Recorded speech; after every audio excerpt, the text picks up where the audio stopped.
Chanakya IAS academy में आप सभी का स्वागत है। आज हम बात करेंगे G20 बाली शिखर सम्मेलन के बारे में, जो हाल ही में बाली इंडोनेशिया में आयोजित किया गया था। 17वां G20 लीडर्स समिट इंडोनेशिया के बाली में संपन्न हुआ। इस समिट में G20 के शीर्ष नेताओं ने भाग लिया। यह समिट 15 से 16 नवंबर को इंडोनेशिया की अध्यक्षता में आयोजित किया गया। इस समिट की theme recover together recover stronger थी। इस थीम के तहत वैश्विक चिंता के प्रमुख मुद्दों पर व्यापक चर्चा की गई। भारतीय प्रधानमंत्री मोदी जी ने अपने इस दौरे पर प्रवासी भारतीयों को भी संबोधित किया और उन्होंने कहा कि हम साझा विरासत और संस्कृति से जुड़े हुए हैं। पीएम मोदी का इंडोनेशिया में शानदार स्वागत भी किया गया। तो ये G20 की समिट भारत के लिए बहुत महत्वपूर्ण हो जाती है। बाली में G20 शिखर सम्मेलन को संबोधित करते हुए पीएम मोदी ने रूस यूक्रेन युद्ध में युद्ध विराम लगाने के लिए प्रयासों को बढ़ाने पर जोर देने की बात कही है। साथ ही उन्होंने इस मसले के शांतिपूर्ण हल निकालने की बात कही है। कोविड-19 महामारी और यूक्रेन के घटनाक्रम पर बात करते हुए पीएम मोदी जी ने ये भी कहा कि इन घटनाओं के कारण हर देश के गरीब नागरिकों के लिए चुनौतियां अधिक गंभीर हुई हैं। उन्होंने आवश्यक वस्तुओं के संकट और गरीबों की वित्तीय क्षमता की कमी को दोहरी मार का नाम दिया है। खाद्य और ऊर्जा सुरक्षा पर सत्र को संबोधित करते हुए मोदी जी ने कहा कि G20 के नेताओं को यूक्रेन में युद्ध विराम और कूटनीति के रास्ते पर लौटने का रास्ता खोजना होगा। G20 शिखर सम्मेलन में अपनी बात रखते हुए उन्होंने कहा कि आज दुनिया को G20 से बड़ी उम्मीदें हैं। हमारे समूह की प्रासंगिकता और अधिक महत्वपूर्ण हो गई है। पीएम मोदी ने समावेशी ऊर्जा परिवर्तन के लिए विकासशील देशों को समयबद्ध और किफायती वित्त और प्रौद्योगिकी के सतत आपूर्ति को आवश्यक बताया है। साथ ही प्रधानमंत्री ने यह भी आश्वासन दिया है कि भारत स्वच्छ ऊर्जा और पर्यावरण के लिए प्रतिबद्ध है। वर्ष 2030 तक देश की आधी बिजली नवीकरणीय स्रोतों से उत्पन्न होगी। G20 समिट के दौरान विश्व के सारे नेताओं ने एक दूसरे से मीटिंग भी की। ऑस्ट्रेलियाई पीएम एंथनी एल्बनीज ने कहा कि चीन और ऑस्ट्रेलिया को एक स्थिर और समृद्ध हिंद प्रशांत की दिशा में काम करने की जरूरत है।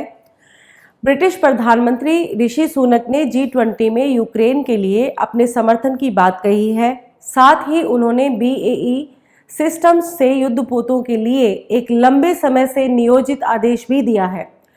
दक्षिण कोरिया के राष्ट्रपति यूम सुक योल शी के साथ बातचीत भी की गई है। इंडोनेशियाई राष्ट्रपति ने यूक्रेन के राष्ट्रपति व्लोदिमीर जेलेंस्की को G20 शिखर सम्मेलन को वर्चुअल संबोधित करने के लिए आमंत्रित किया था, जहां उन्होंने अपनी बात रखी। रूसी राष्ट्रपति पुतिन इस सम्मेलन में भाग नहीं ले रहे थे। भारतीय प्रधानमंत्री नरेंद्र मोदी ने इंडोनेशिया के बाली में इंडोनेशियाई राष्ट्रपति जोको विडोडो द्वारा आयोजित G20 रात्रि भोज में चीनी राष्ट्रपति शी जिनपिंग से मुलाकात की। करीब 2 साल पहले वास्तविक नियंत्रण रेखा यानी कि LAC पर गलवान घाटी में हुई झड़प के बाद ये उन दोनों की दूसरी बार मुलाकात थी, जब दोनों देशों के नेताओं को एक दूसरे से बातचीत करते हुए देखा गया। इसके अलावा पीएम मोदी और अमेरिकी राष्ट्रपति जो बाइडेन ने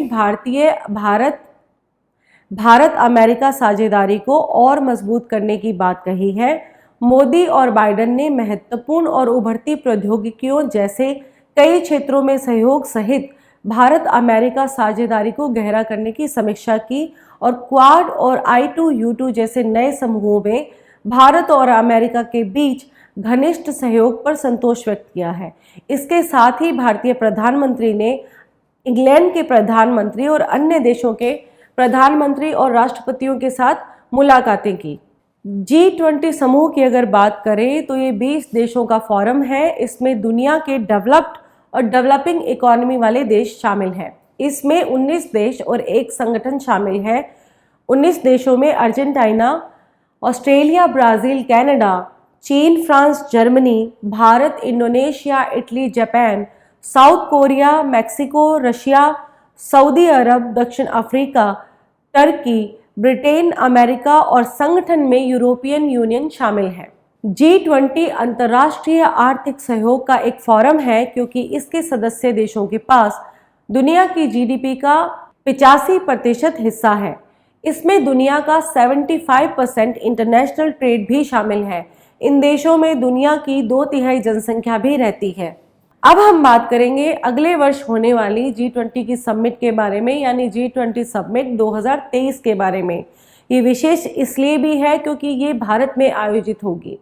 इंडोनेशिया के बाली में G20 समिट समाप्त होने के साथ ही मेजबान इंडोनेशिया के राष्ट्रपति जोको विडोडो ने 2023 के लिए अध्यक्षता भारतीय प्रधानमंत्री नरेंद्र मोदी को सौंपी है। प्रेसिडेंसी मिलने के बाद मोदी जी ने कहा कि दुनिया इस वक्त भारत की तरफ देख रही है। उन्हें उम्मीद है कि अगले 1 साल के दौरान हम चाहेंगे कि G20 एकजुट होकर काम करे। दिसंबर 2022 में इसका इनॉग्रेशन सेशन उदयपुर में होगा। राजस्थान के 3 शहर उदयपुर, जोधपुर और जयपुर में अलग अलग मुद्दों पर कॉन्फ्रेंस भी होगी। भारत के G20 लोगों में कमल का फूल है और उसके ऊपर पृथ्वी को दर्शाया गया है। कमल का फूल भारत का राष्ट्रीय फूल भी है। भारत के राष्ट्रीय ध्वज के 3 रंग केसरिया, सफेद और हरा इस कमल के फूल पर है और पृथ्वी को नीले रंग के साथ दिखाया गया है, जो भारत के जीवन के लिए ग्रह समर्थन दृष्टिकोण को दर्शाता है। भारत के G20 प्रेसिडेंसी की जो थीम है वो होगी वसुधैव कुटुंबकम, या एक पृथ्वी, एक परिवार, एक भविष्य पर आधारित है, जो महाउपनिषद के प्राचीन संस्कृत पाठ से लिया गया है। इसके साथ ही हमारा आज का ये टॉपिक यहीं पर कंप्लीट होता है। हम फिर मिलेंगे एक नए टॉपिक के साथ। आप हमारे YouTube चैनल को लाइक, शेयर और सब्सक्राइब करना ना भूलें। Thank you so much. Don't forget to like, share and subscribe to our channel and press the bell icon to never miss an update.